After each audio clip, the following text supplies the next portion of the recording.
새벽빛 묵상 느헤미야 12장 27절에서 47절. 성벽 건축을 마치고 이제 하나님께 드리는 봉헌식을 합니다. 유명 인사들이 와서 테이프를 커팅하는 것과 좀 다릅니다. 그들은 먼저 레위 사람들, 찬양하고 악기를 연주하는 사람들을 모읍니다. 그런데 이들은 예루살렘 안에 거주하는 것이 아니라 외곽 마을에 농사짓고 가축을 돌보고 아이들을 키우면서 살고 있었습니다. 그래서 이들은 또한 제사장들과 레위 사람들이 먼저 몸을 정결하게 하고 백성과 성문과 성벽까지도 정결하게 합니다. 성문과 성벽까지도 정결하게 한다라는 뜻은 이것이 단순히 군사적인 방어 시설이 아니라 이 도시의 경계가 곧 그들의 믿음의 경계라는 뜻입니다. 최근에 한국에서 대기업의 그 개인정보 유출이 크게 문제가 되고 있죠. 그래서 인터넷 사용에도 건물의 방화벽처럼 방화벽을 세웁니다. 그런데 결국 악한 사람이 악한 마음을 먹고 내부자로 들어와서 그런 일을 저지르면 막기가 힘들 때가 많습니다. 그래서 사람과 시스템이 둘 다 중요한 것이죠.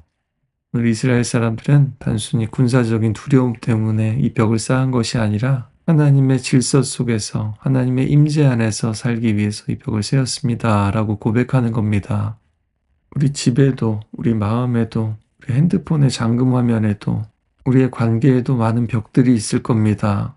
그런데 그 벽이 하나님께 드려지지 않으면 또 다른 두려움의 벽이 되고 말 겁니다. 상처받을까봐, 잃어버릴까봐, 무너질까봐 두려워하는 그 마음을 하나님 앞에 다시 내려놓는 겁니다. 그리고 나서 느헤미야는 지도자들을 성벽 위로 올려보냅니다. 그리고 찬양대를 크게 둘로 나누어서 세웁니다. 한 팀은 남쪽으로, 한 팀은 북쪽으로 성벽을 따라서 도시를 크게 한 바퀴 돕니다. 이렇게 많은 사람들이 올라가서 도는 이 성벽은 한때 여우 한 마리가 올라가도 무너질 거라는 조롱과 비웃음을 받던 그 벽이었습니다. 허술하고 엉성하고 위험해 보였죠. 그런데 지금은 합창단이 또 많은 악기들이 무엇보다도 하나님을 향한 감사와 기쁨이 올라가 있습니다. 우리 삶에도 이런 자리들이 있습니다.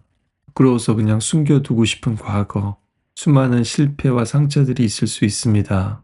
때로는 이번 생은 망했어요 라는 말이 나오기도 하죠. 그러나 우리는 윤회나 환생을 믿지 않습니다. 이번 생은 영원한 생명이나 영원한 형벌로 연결된 현생입니다. 지금 여기 하나님 나라를 맛본 사람이 나중에 그곳 천국에도 가는 겁니다. 그리고 하나님의 능력은 망한 자도 다시 흥하게 하시는 겁니다. 느헤미야의 역사뿐만 아니라 이스라엘 역사가 그들 자신의 죄로 죽었던 것을 하나님이 다시 살리시는 부활의 역사라고도 할 수 있습니다. 하나님은 무너진 자리를 다시 세우시고 그 위를 걷게 하십니다.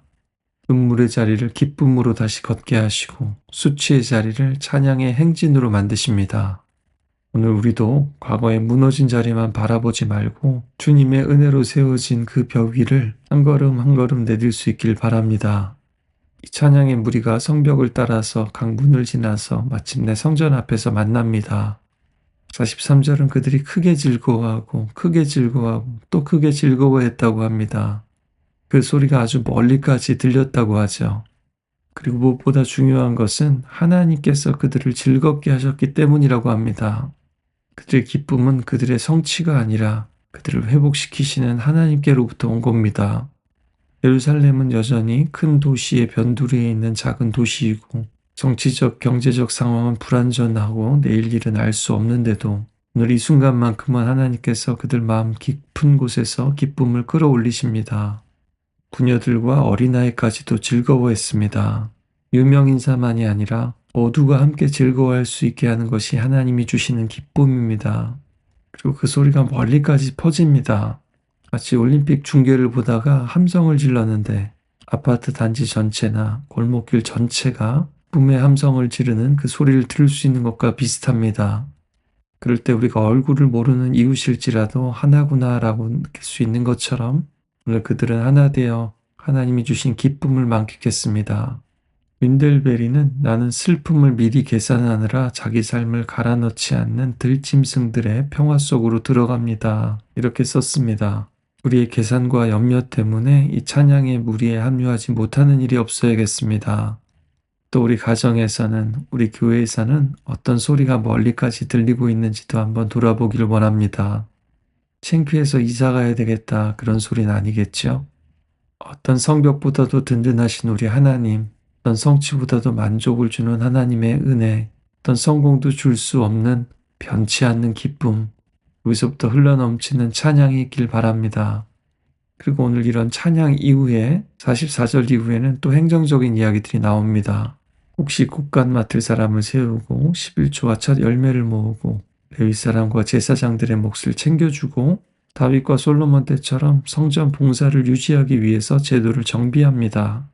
마치 우리도 예배가 끝나자마자 재정부가 헌금을 개수하러 뒷방에 모이고 또 11월에도 우리가 본당 청소를 했던 것처럼 진공 청소기와 먼지 제거봉을 꺼내는 거죠.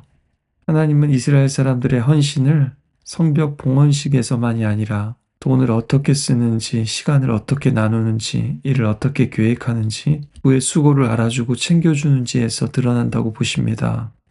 개인적으로도 우리가 은혜를 받았다면 우리의 루틴이 어떻게 바뀌고, 지출은 어떻게 바뀌고, 우리의 심적인 육적인 에너지가 누구를 향해 어떤 방향으로 흘러가는지를 보십니다. 오늘 이들의 큰 감사가 행사로 끝나지 않고 감사가 범사가 되도록, 범사에 감사하도록 하는 구조를 만드는 겁니다.